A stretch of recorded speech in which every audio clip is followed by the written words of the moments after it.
kenapa oli harus diganti secara rutin? Apa yang terjadi kalau kita nekat tidak mengganti oli mesin? Video ini akan jadi jawabannya. Untuk memahami semua ini, kita awali dengan memahami tugas oli di dalam mesin. Jadi mesin itu kan isinya piston yang gerak naik turun di dalam silinder. Sebenarnya, piston itu punya celah dengan silinder. Jadi, baik piston dan silinder itu sebenarnya tidak saling bergesekan. Tapi kalau ada celahnya, kompresinya pasti akan bocor.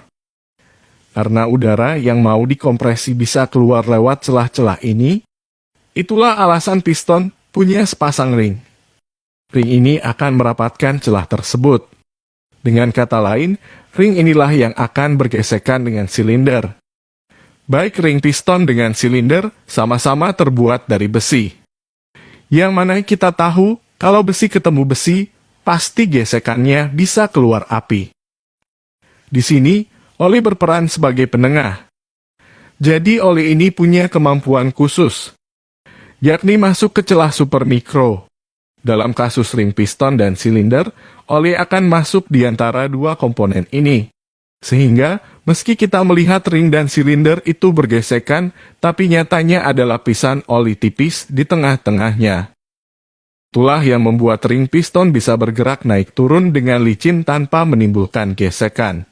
Ketika terjadi pembakaran, maka ada material sisa pembakaran yang melekat pada dinding silinder.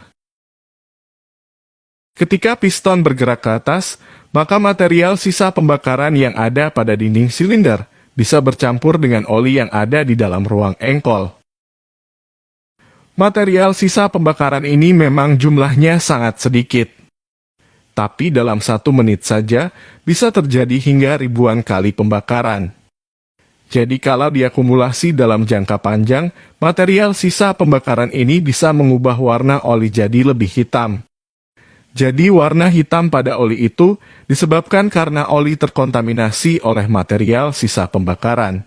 Dan ini normal.